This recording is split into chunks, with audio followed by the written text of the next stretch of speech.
Apologies to those here. Let's, to those listening online recording, let's do our self-introductions. Those don't know me, Steve Lally, retired, now editing Oklahoma Progress, my e-wire, and we'll start over here. You two are going to be introduced later. If you're on the panel, we're going to skip you and start. All right, my name is Adrienne Molly Hills. I am from First Americans Museum. And yes, same Molly as Steve, and yes, his sense of humor runs in the family. Just go across there.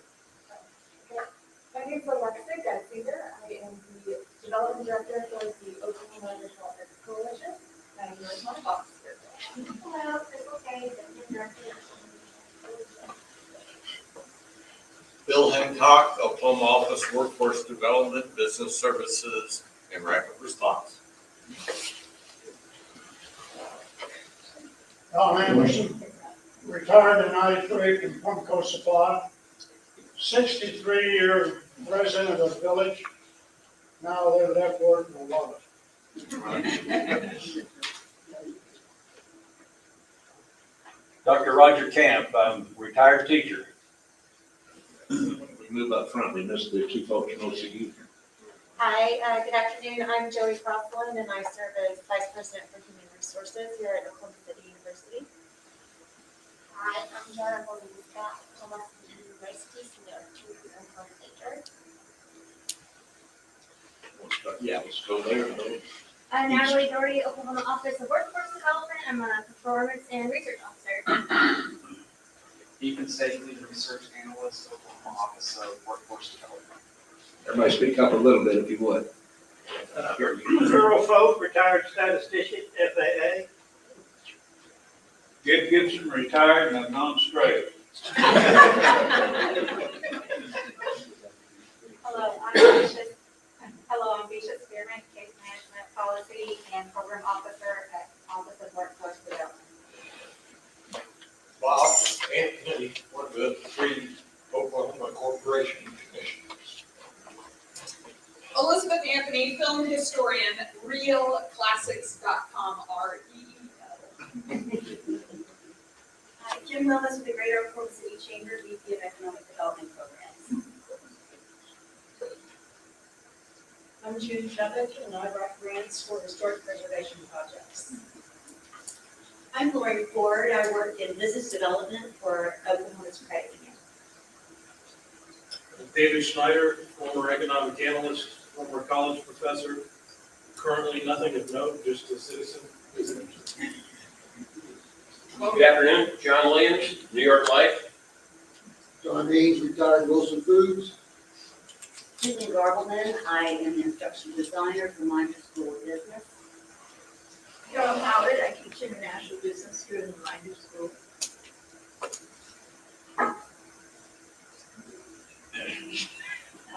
Gloria Anderson, I'm executive director of the K. Jackson Academy, and I'm an adjunct professor at Lansing University. I'm Josh Blocker, Vice President of Honors Detail, also a company. I'm Rick Farmer with Oklahoma Council of Public Affairs and the J. Rufus Beard Fellowship.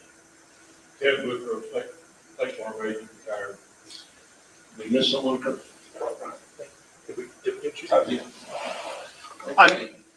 I'm sorry, Rodney Brazil, SEO specialist, search engine optimization specialist, and producer of videos.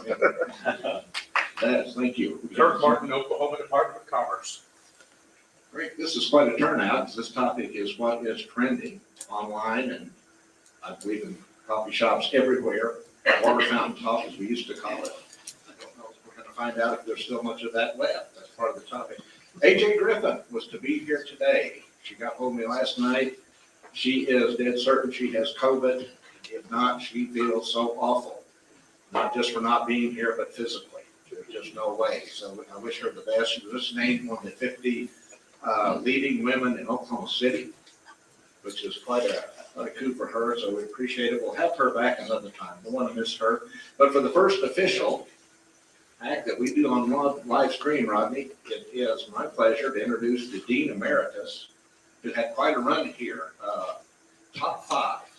This school right here you're sitting in, we are on, for those listening online, For the recording, we are on the campus of Oklahoma City University in the Minor School of Business, third floor, Gardner Room.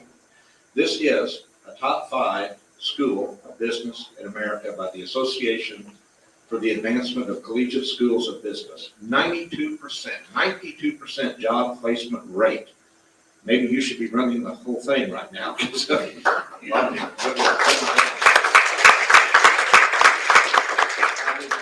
Raptor also named us a 2020 Hidden Gem, and all these took place during the administration. Dr. Stephen Agee, now the interim dean, please welcome him. Thank you, Stephen. Actually, I'm not the interim dean, I'm Dean Emeritus. Russell Evans is currently the interim dean. AACSB is actually a global organization, so we are one of about 900 business schools globally that have this AACSB designation, which puts us in the top 4.5% of all business schools in the world. So we're really, of course, proud of that fact. But I was asked to welcome you today, so consider yourself welcome to the Minor School of Business at Oklahoma City University. For those of you who are joining this live stream, if you would like to come attend this, we have the Oklahoma City Economic Roundtable meet here at the Minor School of Business the first Wednesday of each month. So we invite you to actually come participate. We've got a full house here today in person, and if you'd like to come and join us in subsequent months, we invite you to do so. So consider yourself welcome. It's a delight to have you here, Steve, and to have all the folks here. Thank you.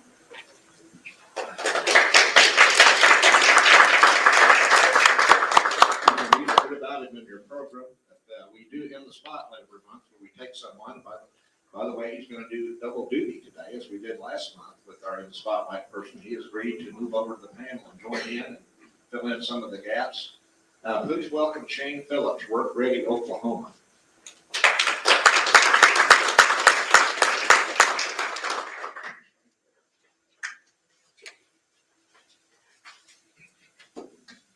Shane, you advise people on their careers.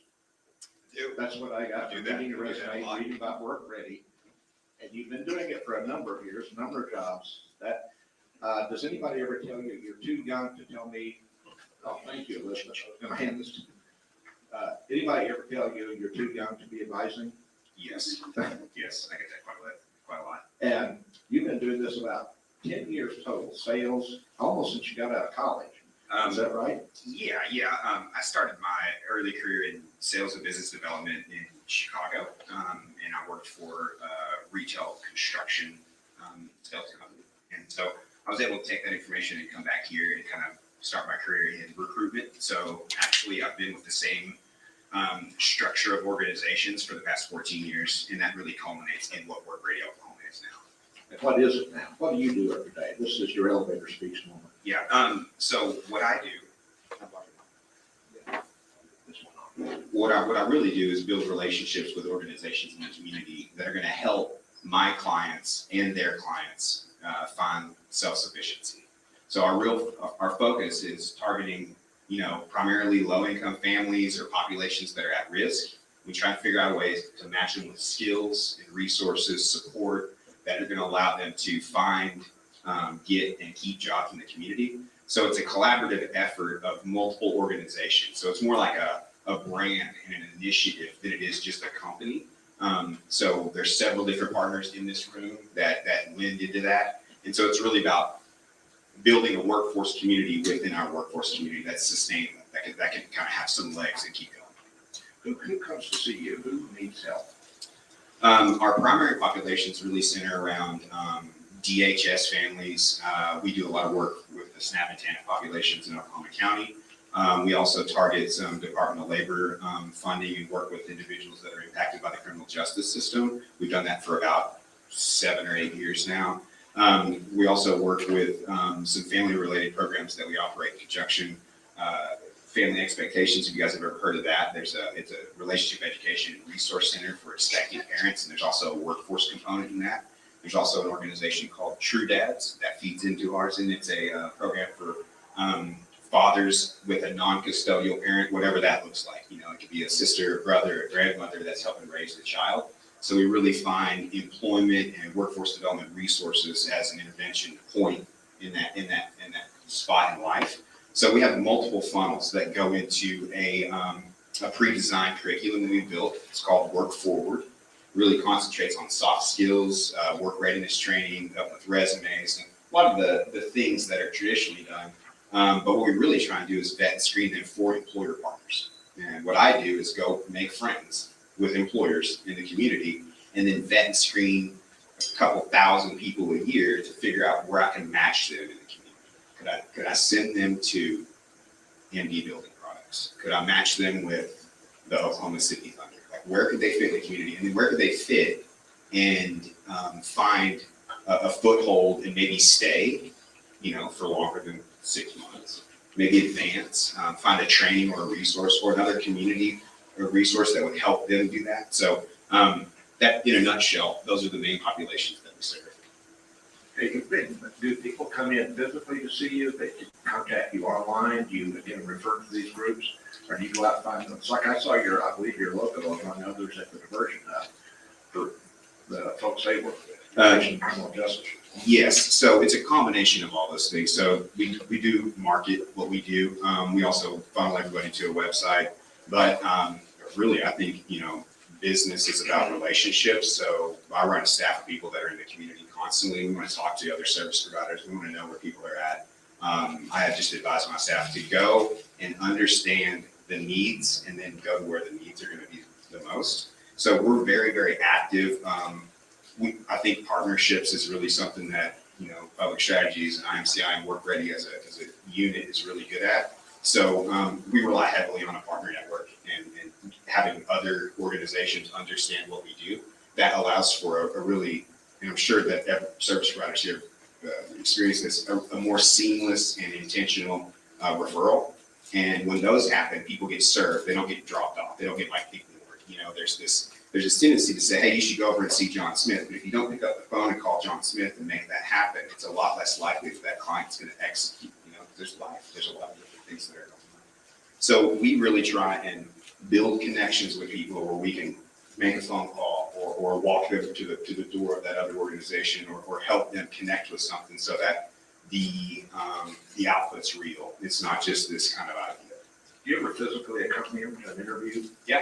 Yeah, we do that. Actually, that's great you mentioned that.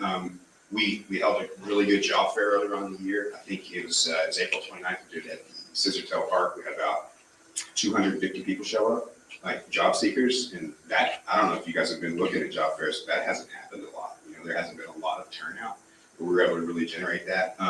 We facilitate on-site employer events similar to what happens at the American Job Centers and with OESC. We just bring employers in and kind of vet and screen some people that would be a good fit. We had a great event with Homeland last week. They just had their grand opening today. Homeland, not the security, but Homeland food. Good breakfast. Yeah. Hey, if they know anybody at the security company, I'd love to talk to them. No, but we really just try and figure out what the employers need. That's really my main focus, and then bring that in-house and make sure that we can make that connection with all the different populations that come through. So there's everything. I mean, I've driven to job interviews. We've facilitated group trainings and interviews. I mean, we're open. And you coach them for interviews, and I guess that's. Yes. You have a reconnaissance after they do the interview, what went well, what didn't. Okay, back up just a moment, because Public Strategies is run by, I believe, Mary Myrick, from his mind, is that correct? She's still, right, has for many years, great lady. Now, your LinkedIn does not say Work Ready, so Public Strategies, help me out here, does that manage the Work Ready program? Yeah. Or did she create this? She creates everything. Okay. No, that was an oversight on my end on LinkedIn. I fixed that. Thank you, Steve. But okay, so the best way to describe what happens is Work Ready is a collaborative, and it's a collaborative of a couple main partners and Public Strategies, which is run by Mary, and IMCI, which is a nonprofit 501c3. They're the main drivers. So those are the IMCI, which means it's my community initiative. You work for that at one time. I did. I worked for both, and then through that Work Ready Oklahoma was created, where it pulled a lot of different partners and resources from different organizations that could facilitate and have this resource available on a sustainable level for the community. So I spent 7 years with Public Strategies doing recruitment and outreach. Then I spent the last 7.5 years with IMCI doing business development, workforce development efforts. And then now my role has changed recently where in addition to the employment development, I'm going to be overseeing the recruitment and site expansion. So we're trying to do different things in different parts of town.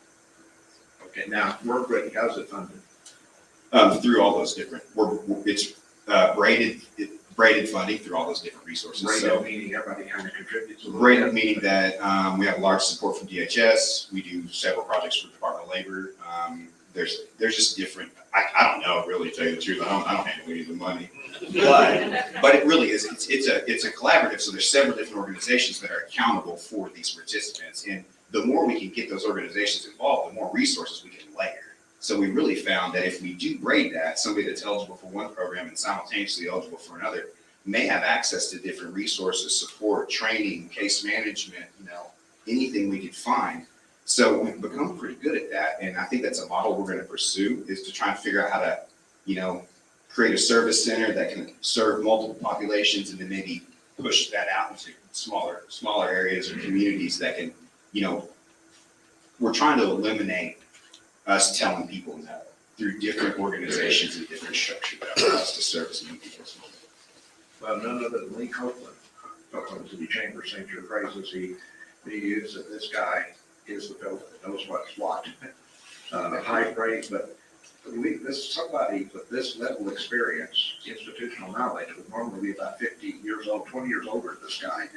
Do you have a second act plan, or do you plan to just be the go-to person in Oklahoma on workforce the rest of your life, your career? Well, I think that's the for right now. I'm gonna try and be like him for a minute. I went back, and I think business is about relationships. I'll go back to that again, and that's the reason I'm here, is because I've built some relationships, and I really think that I love that. So I'm not going anywhere. I want to ride this out, and I've worked since I was about 16 full time, and I found a lot of value in hard work and having my own money. And I came from a family that didn't have a lot, and so when I can see that impact happening on somebody, it really does motivate me. So I'll tell you a quote, and I wasn't going to do this, but I wanted to say, when I went to college, my dad said, "I'm never going to give you any money, but I taught you how to work, so you won't have to ask for anything." And that didn't make any, I was like, man, he's not gonna give me any money. I really thought this was gonna happen. I thought he was just gonna break out the wallet, and that was never there. Until I started working in workforce development, I didn't really realize that people had to be taught how to work. That didn't ever register with me. It did not. I thought everybody was raised like that. I thought that's how you knew how to go clean a drugstore when you were 9. No shame, that was you. That was you going and hustling. You had a paper route. No, that was other people. So there's a whole population of folks that need to be taught that, and I get a chance to do that every day. So I'm in it. I'm sticking around. And we finish here because there's some of the other questions I had for you, kind of touch on, you're going to do on the panel. Where were you? Are you Oklahoma born and raised? Yeah, I'm from Sacramento originally, and then I grew up around Ardmore. I claim Ardmore because I'm from Hilton. Who knows where Hilton is at? Wow, I don't get that. So I'm from Hilton. I graduated 42 people right near Tatum's. That's right. That's exactly right. Yeah, and then I went to school in a few different places. I finished at UCO, so it's great to hear all the Bronchos in here. And you guys know what I mean if you're a real Broncho. So yeah, and I did a little travel. I was based out of Chicago for a few years, and then I came back, got this job on a whim as a marketing assistant, and just bounced around anywhere I could. Your parents, did your dad did this for you? Where did your dad learn this lesson? Where did he must have moved to Ardmore from somewhere else. What did you do in Ardmore here? Him and your mom, what were they doing? We ran a family auto parts store, and I worked at that auto parts store since I was about, I don't know, 15, 16 was when he bought it, but I mean, I had a full-time job then. So, and we had we owned a lawn service, like we were poor. My dad mowed grass and my mom cleaned houses when I was a kid, and those were my jobs. And then I saw that I didn't ever know I was poor until I got older. It's because my parents were hustling. And so that's just stuck with me. And so my mom and dad really just taught me about how to work and how to enjoy it. All right, great story. Another Southeast Oklahoma. Glad to have you here. Thank you. Hey, well, let's get the panel started. Thank you, Shane. Give us a hand here.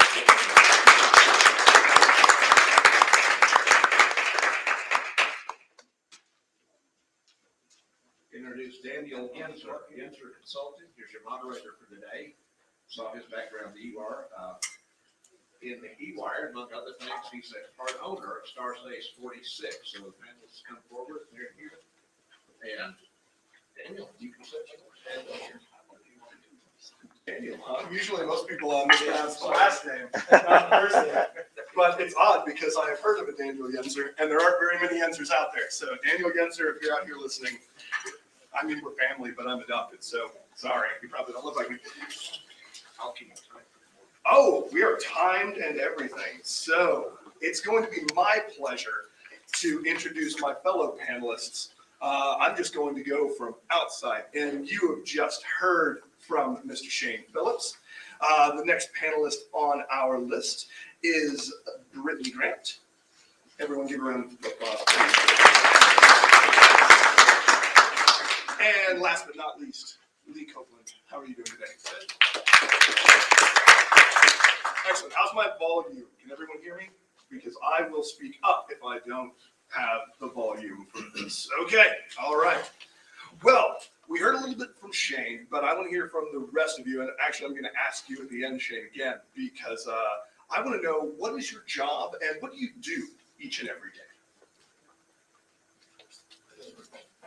Hello. So I work for the Oklahoma Office of Workforce Development under the Oklahoma Department of Commerce. And my job was designed to oversee our state strategic plan. So we have goals and milestones for our state workforce system that we have to meet. And so I oversee and manage some of those opportunities. So we're creating financial opportunities for workforce here in Oklahoma, job creation, and also provide resources and programs for our current businesses and our workforce here.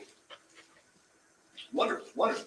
And even kept it to like short, succinct. Like, you got this. You have now set the standard.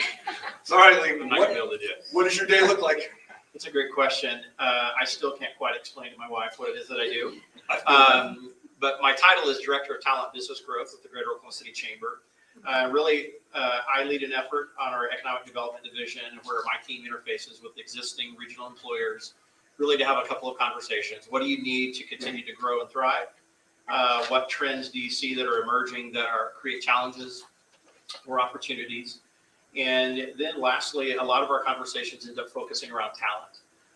What kind of skills alignment are you seeing? What sort of gaps are there in terms of development, training, in hopes that we can begin to speak back to our educational partners, to be able to ultimately set up those opportunities where we're creating well-aligned talent that's nimble and ready for the emerging needs of our regional employers. Excellent, excellent.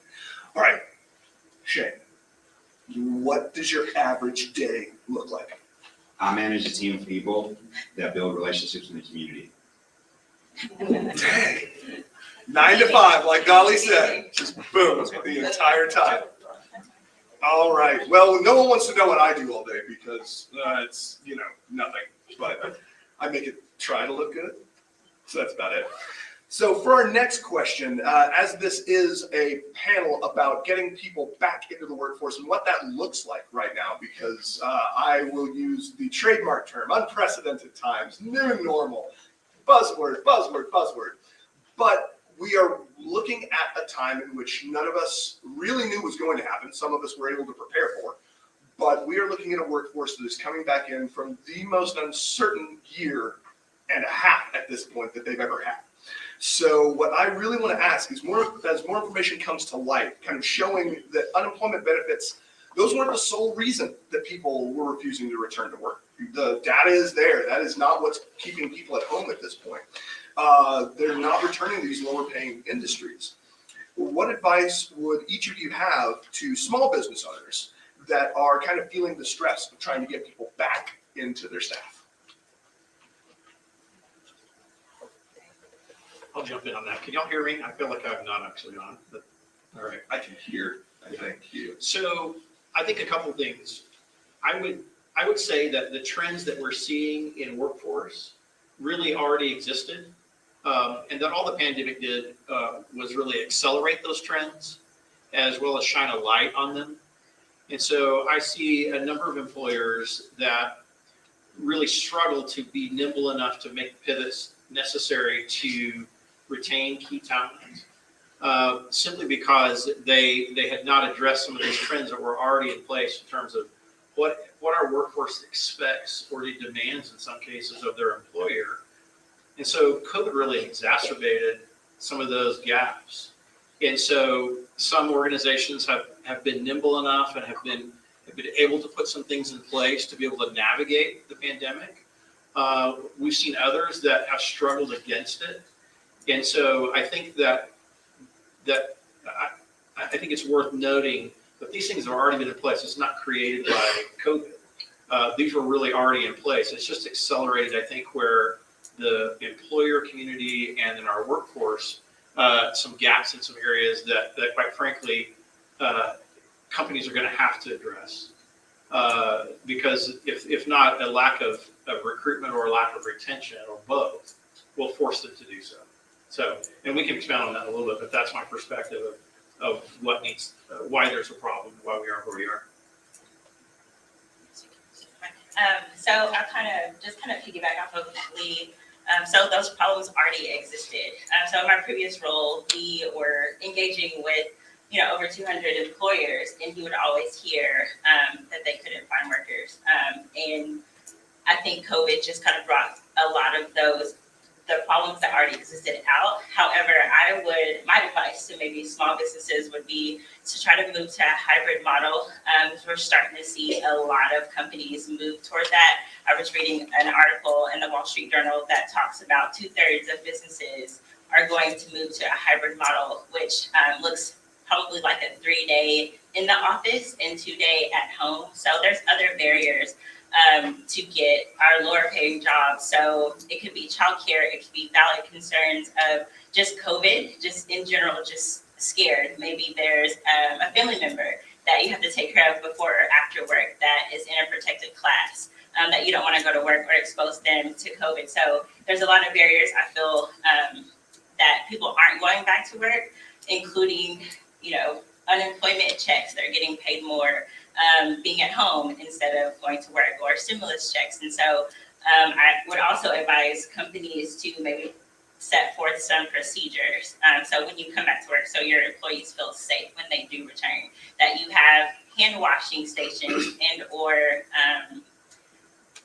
just, barriers up so you feel comfortable going back to work, and that you can bring, go home to your family and be healthy and safe. And I might piggyback real quickly, just to throw out one statistic.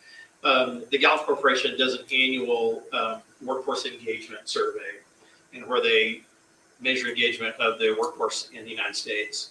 And a couple of really startling figures have come out. So they have estimated that during 2020, we got as low as 31% of the workforce in the United States would self-identify as being engaged, which means that they believe in their employer, their mission, and their work. Good news is we have rebounded. We have made it all the way up to 39% of the workforce in the United States self-identifies as engaged. The good news, bad news of that is that 16% of the workforce would be identified as actively disengaged, which means that they are toxic, and your organizations would be more productive to pay them to stay at home. But the dark side of that is that nearly 50% of the workforce would simply be identified as not engaged. And so they estimate that among that population, then, those that are not engaged, they would leave their current organization for as little as 5% increase in compensation, versus workers that are engaged, it would take at least a 20% increase in compensation for them to consider changing their loyalty. And then there's a third component that they talk about, hope and resiliency. And so they ask employees, do you feel confident that you can rebound from adversity? And have we been through adversity or what? And so we should acknowledge that the adversity that we're facing has not been confined to the workplace. It's been pervasive. It's been in our homes. And so these employees, when asked, do you feel confident that you can rebound from adversity? Only about 37% indicated a high confidence that they could always rebound from adversity. The good news is that jumps up to about 59% when they also identify that their company cares about them. So there is a direct correlation between an employee's understanding that my company values me as an individual, not just what I can produce for the company, but is invested and values me. The challenging part is that only 1 in 4 employees indicated that they felt that their company cared about them. And so to that end, Gallup then estimates that as much as 85% of our current workforce is either open to or is actively looking for different employment. And so those factors are what are driving, you hear phrases of the great resignation. I would call it the great discontent. They were already in place, and that business owners and business leaders and influencers have to acknowledge that we must invest in the person, not just what we can measure, but or what they can produce, but we need to make people our bottom line as much as our bottom line. And I think that some of the current workforce trends are reinforcing that. So that's what I would say to a business owner. So I think Shane wanted to jump in here, but I wanted to just add that. Yeah, absolutely. I would say, in addition to that, that's all exactly right, in my opinion. I would say in addition to that, like the highlight of these issues, that are exacerbated during COVID has really showed that the employers have to take, they have to take that initiative, because if it's the opposite, we're seeing the opposite. Right now, we're seeing the opposite. If we rely on the workforce to take the initiative to change workforce, this is how they'll change it, right? But if workforce initiates that conversation and the employees become the bottom line, then it's the opposite. The workforce can initiate and change and make the conversation and drive it the way they want. So with the constant changes that are happening now, employers have to be more flexible and nimble. We use a good word, nimble. And the ones that are nimble, that are flexible and open and really meeting the needs of their candidates, they're the folks that are not having as much trouble with the recruitment and the retention. They're the ones that have increased some of their bottom line and drove sales and maneuvered out of this in a different way. And I'm not saying we're out of any of it, but that really is the issue. They have to be flexible in an ever-changing workforce. And right now it's the time for like workforce leaders like us to highlight that and kind of push that through. I would agree with all of that. And I think that the statistics show that at this point, you can't just sit back as a business owner and blame people for not wanting to work for you if you haven't changed anything. It's up to business owners. We can't just sit there and blame, well, no one wants to work. That's not the case. People want to work, but they want to work for good companies. And if your company is on the bad side of it, well, it's up to you to change it. So I appreciate those answers, because that was statistics and knowledge that I don't know everyone knows, but everyone should know. So thank you all for that. The next question, if you all could each please cite changes that you've observed in workforce development pre-COVID versus now what we're kind of calling the grand reopening. I'll start. Pre-COVID, I noticed there's a lot of conversation about apprenticeship and work-based learning.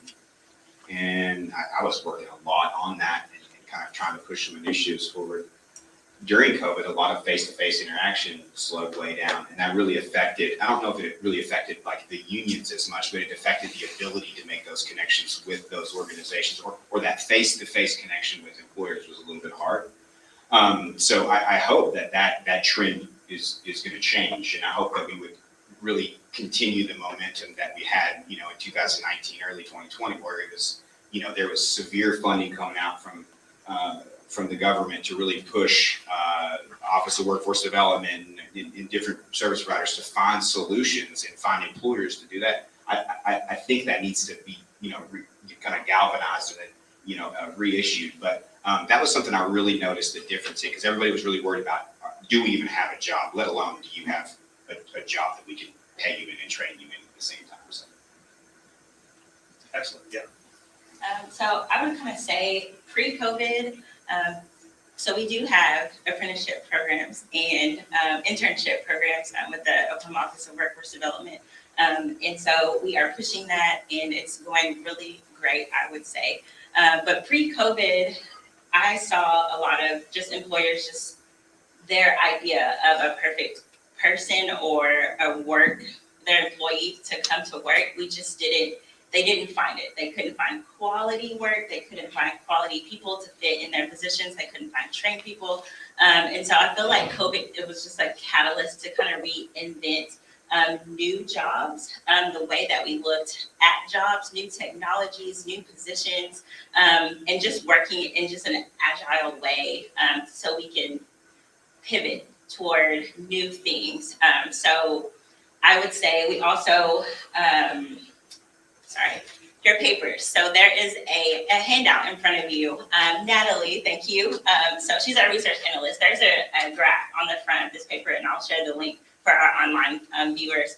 That just talks about our Oklahoma business closures. And you guys can see, if you open up your cameras on your phone, there's a QR code at the very top that will bring this up bigger for you. But you notice all of your business closures. So we focused a lot on how many businesses closed, but we also didn't highlight how many LLCs opened, how much entrepreneurs, how we started entrepreneurship during COVID. So pre-COVID, we had a lot of, just employers saying they couldn't find talent, but we had a lot of businesses closed. But we also need to spotlight and shine that we opened a lot of LLCs in entrepreneurship in that. And so with new technology, we were able to learn new platforms. I don't think, Zoom and Microsoft came out with Teams. And so everyone had to learn a new,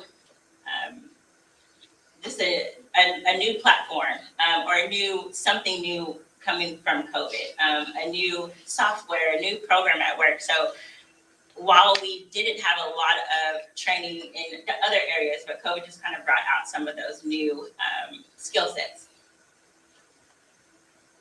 I'd jump in and say one shift that I'm seeing from an employer standpoint is, I think, heightened emphasis on understanding the high cost of placing new employees. And so there's been a renewed emphasis, I think, on employee retention, and sort of coupled it with that emphasis on caring for the whole employee. There's a double benefit for employers that are making clear paths for career advancement and career training within an organization. And so I think more and more they're going to move away from saying, well, let's just go shop the universities and find that perfect person that can do everything. I think they're looking for nimble skill sets where a person can be teachable, can have an array of soft skills in those core competencies of relationship, habits and practices, et cetera, that enable them to grow within an organization and create loyalty in them by facilitating that. I think that I'm having more conversations that look like that and sound like that. And so I think that was already in place, but I think the high cost of companies that did layoffs and then went to backfill talent, and they're finding that talent has moved on, has taken other opportunities, has moved up with different opportunities in the job market, are now realizing that they can't not invest in that area. So I think that's a positive shift. Right, I would agree. And to dovetail off with both of you, as I looked at even my own client base, with the rise of LLCs, I tend to serve smaller companies that are beginning to build as their HR director.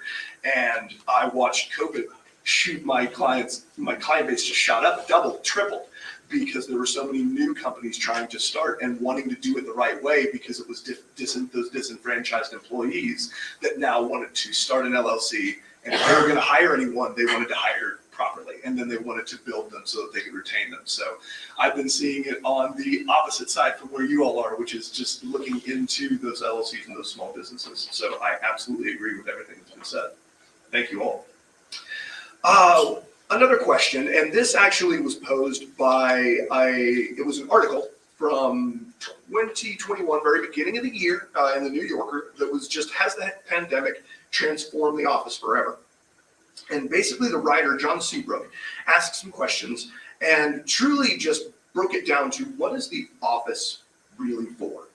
And, is it a way for bosses to oversee those shirkers that don't do a whole lot? Is it truly a platform for collaboration? Is it a source of friends and social life? Is it really just a reason to leave the house? Is it an institution that we've just always had? Really asking those questions.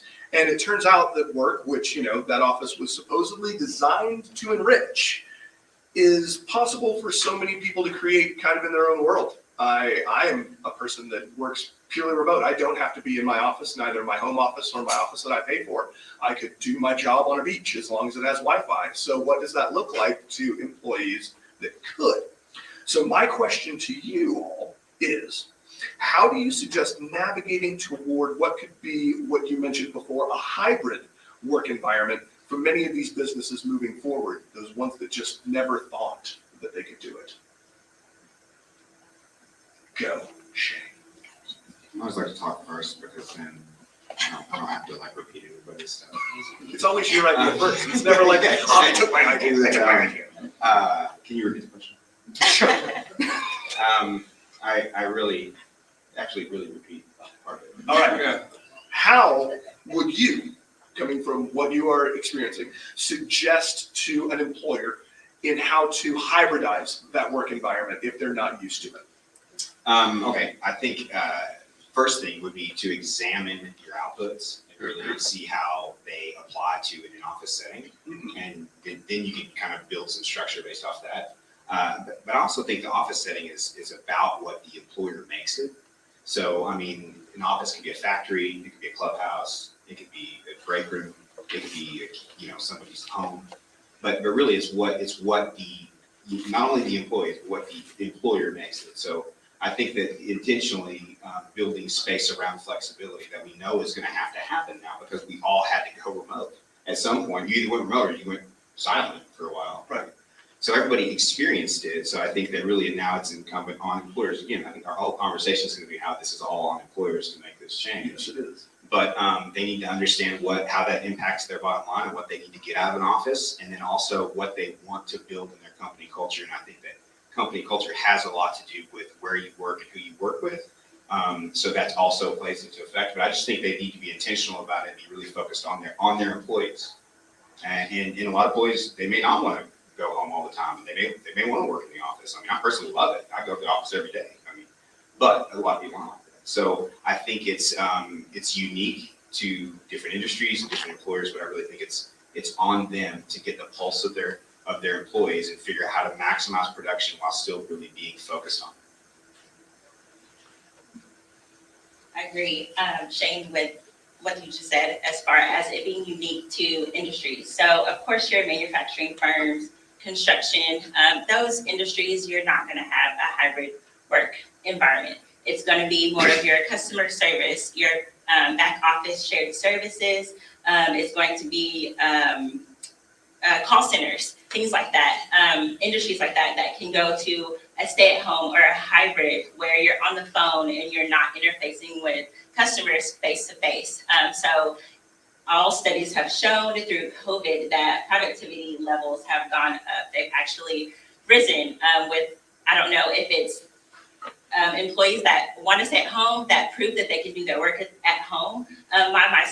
Me myself, I like both the hybrid of going into my office. I have 3 kids, so going in and having some space and quiet time going in the office is great for that. So I love the hybrid model. I can do my work from home, and I also get to it builds company culture to go into the office and to talk to your fellow coworkers. So I would say that the hybrid model, flexibility hours, I've talked to some manufacturers, they change their hours where it's flexible, where they open up their schedules and their employees can pick what times they come in. So there's a little bit of different options for different industries that employers are being very, very creative, especially with millennials and our Gen Zers that are coming up. They like their time at home. They like community, being out. It's not like our previous generations where you worked your 9 to 5 and you were there. You maybe work 10 or 12-hour shifts. Our new generation, they like to be out. They like to have a sense of have a healthy life balance. Work-life balance in their schedule. So I would say if companies could move toward a hybrid system now or flexible hours, then that would be great. Yeah, and especially eliminating commutes. I mean, how many people just love the fact that they don't have to be in the car for an hour? I'd say a couple things. One is Most business leaders assume that because they have a mission statement that that's their company culture. Yes, they do. And they fail to recognize that company culture is actually that predictable pattern of behavior that exists in their organization. And so consequently, most business leaders are disconnected from how their employees experience their own organization. And so it's really fascinating that you can have leaders that say, we have a great company, we have a great mission, we have a great culture. And yet down at the level where folks that are navigating through the organization have a very different experience. And that's actually the culture. And so I would just say simply this, that companies that are really, I think, leading the trend in terms of workforce development and retention are creating things like employee experience divisions in their company to understand how do you as an employee experience this organization. And it's out of that conversation that emerges the things that employees will tell you what they need to be successful in your organization. And I think it's up to then the business leader to as much as possible make those accommodations and to clarify, how do we measure work? How do we reward the right behaviors and those kinds of things? But understanding that accommodating and creating flexibility and listening to your employees is going to be an essential skill for business survival because the job market is too tight. And I hear too many folks that are leaving organizations because they're going places where they are seen and they are heard and they are valued, and it's demonstrated by the employer. So correct. And on that note, it's something that I tell all of my clients, but the value of an exit interview, if you are losing that person, that employee that has been there, you have to know why. And the only way that you're going to be able to find that, honestly, is if they have nothing else to lose. If they are walking into another job or walking out of yours, the knowledge that you have, and it's going to have to take some eating of pride because they're going to give you that honest truth.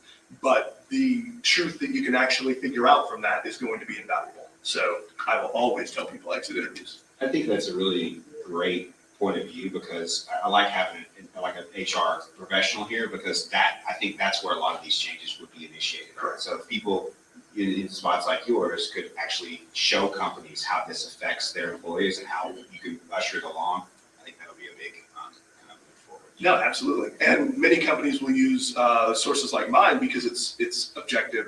I'm not an employee of the company, so I can really get in that interview. Who sucks? Like, why did you leave? Like people, the adage is always like people leave managers, but most people won't call somebody out on their way out just because they don't want to hurt feelings or they think that no one's going to listen anyway. It's just HR is just a member of the company.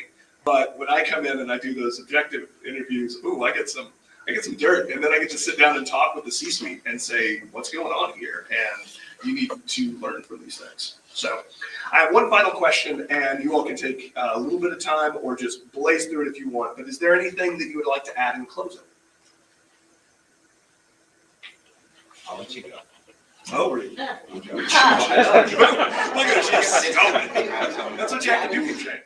Absolutely. So I work with a great team of people, and they are in the room today. And so since my boss is here, I'm just going to take the time to talk about the best kept secret. All of our agencies say we're the best kept secret in Oklahoma City. Oh, Don Morris in the back.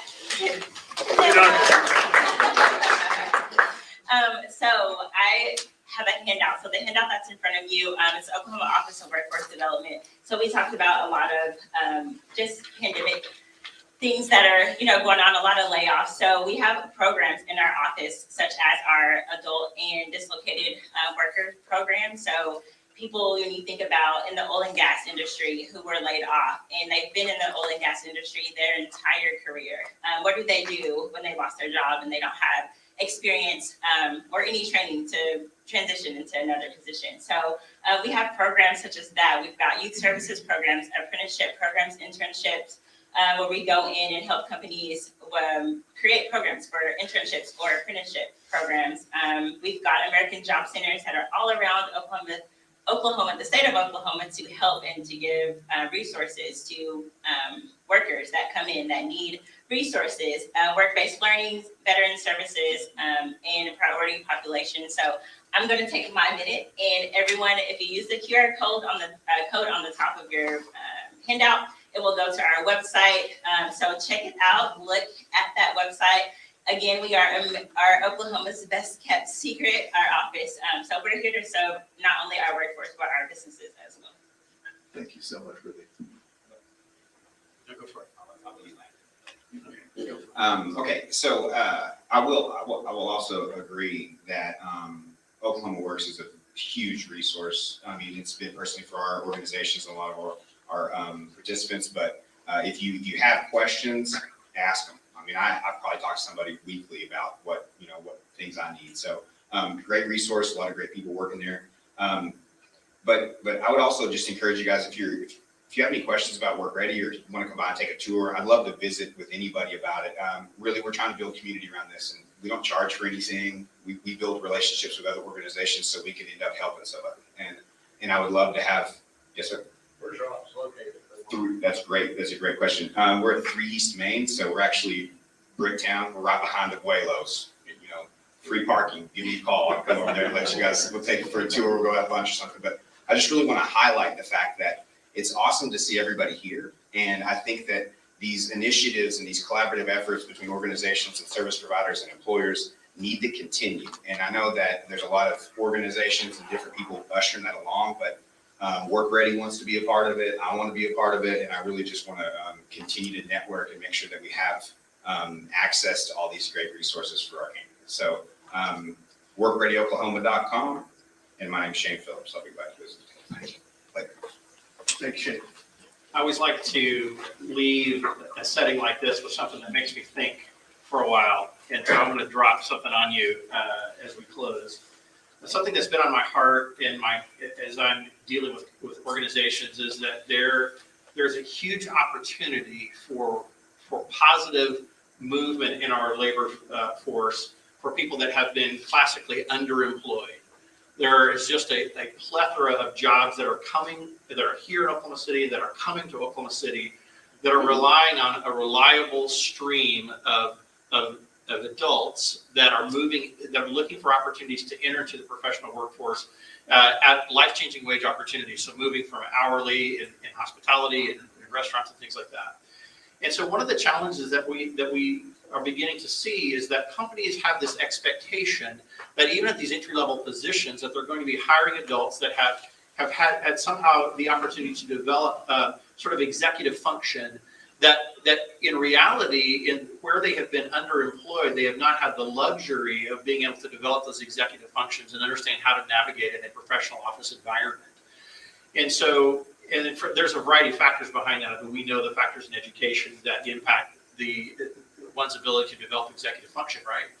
Chronic stress, chronic poverty, all of those kinds of things. And so one of the things that has been on my heart is what responsibility does corporate Oklahoma City bear in being developers of talent, understanding that we, by relying upon this availability of workforce that has been classically underemployed, how do we then take responsibility for the professional development of talent as we bring them into the workplace?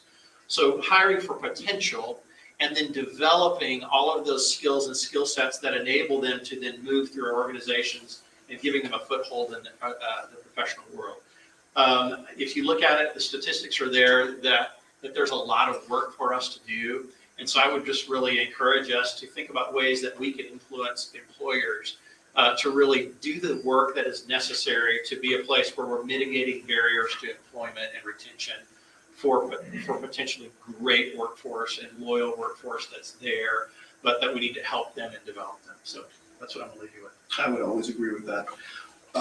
To just say one thing, when I started my company in 2014, I had come from 15 years in human resources, going from an assistant all the way up to the executive level. And why I started my company was to be able to make those ethical decisions as an outside third party. And now 7 years later, to be able to go into smaller companies and advise in that way so that they can begin to build on what we're learning. I mean, this is stuff that I was trying to tell people going into 2020. And now this has just been a continual proof of concept that I had started back then. It's something that everyone needs to understand, appreciate, and execute upon. So truly, when I say that I am happy to be a source of knowledge within the community. Reach out to me. Feel free to ask me questions. Tell your small business owners that there are resources out there, like myself and so many others, that will help them navigate these sorts of decisions and these murky waters. There are people out there, and it is not an oppressively expensive solution. So please ask the questions you need. Don't think that you have all the answers just because someone put a C, an E, and an O behind your name. You might not know everything, and that's okay. So I would like everyone to thank our panelists because the wealth of knowledge here has been wonderful today.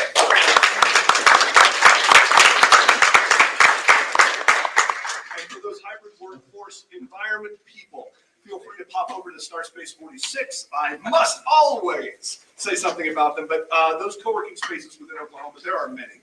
And utilize those because if you're an employer, you can have a little bit of oversight and be able to do those meetups, those conference room spaces, and there are solutions so that you can get people from home into a good organized space. And for those people that are freelancers, you can start building your business. So utilize every single one of those co-working spaces around Oklahoma City. Thank you. Hey, Jeff. Panel can stay there also. Go ahead. What day is your free co-working? Oh, free co-working. Well, every Wednesday. Oh, I don't even need it. Theater trained. Every Wednesday is free co-working at Star Space. There are multiple co-working spaces around Oklahoma City. Each of them are doing a free co-working day someday in a month or a week. So go out, find your home, and be able to be that hybrid worker. And thank our moderator. Carlos, you have one last question? Yes, every conference you go to, or if you get these surveys, asking about you, what we need to do, what changes we need to make. A lot of them come out of commerce. The main response is, we need a workforce. And all this individual companies that are coming in here, you're saying, that's the greatest, our greatest need is for an educated, prepared workforce. And that keeps coming up over and over and over. But this thing was your comment that the workforce is there. So where are we missing the boat? I would say yes. In some cases, the workforce does exist, but needs to be developed. I think in other places, we have providers. I came out of 5 years in higher ed, and so I understand that by the time you stand up a degree and offer it, the assumption is that it's still viable. But a college degree does not make one prepared for the workforce necessarily. And so it's both and, that there needs to be development, but also I think we need to be more nimble in preparing new talent entering the marketplace. So it's both. Yeah, let everybody, they'll have to take more questions afterwards. It's past 1 o'clock. We can try to finish here. Look for 2 things. We now have a domain name for Oklahoma City Economic Roundtable, a website coming down the road. You'll be getting a notice that you'll have to add a new email for the RSVP, some of you to get through your firewalls. We set up our own email account, and we now have a Facebook page. So we'll start posting tomorrow. You'll get invited a lot. What's the name of the Facebook page? Oklahoma City Economic Roundtable. And what's that? Next month, digital banking. Waiting on a third announcement that Jill Castilla from Edmond and the one Chickasaw Community Bank, Josh Pate, he was suggested indirectly by John Haynes. He had suggested another person there, but they referred us to this guy. So John, thank you for that referral. And like I say, look for our Facebook notice. Please like us. We'll be doing a lot now through social media to continue this. By the way, Crystal Kale is here. She's a future panelist coming next year. We're going to have to schedule out for several months. Lori Ford is the moderator. Is that right? No, you're a moderator in a couple of months. And Jim Lester Chubbuck over here, the corner, will be on a panel next year. So we're starting to get more people in. And yes, sir. I think today we have another first for this group. I think we have more new visitors than recurring members today. So thank you all. You're always welcome to come back. Thanks again, panel, and Jeff. Is that right? Thank you.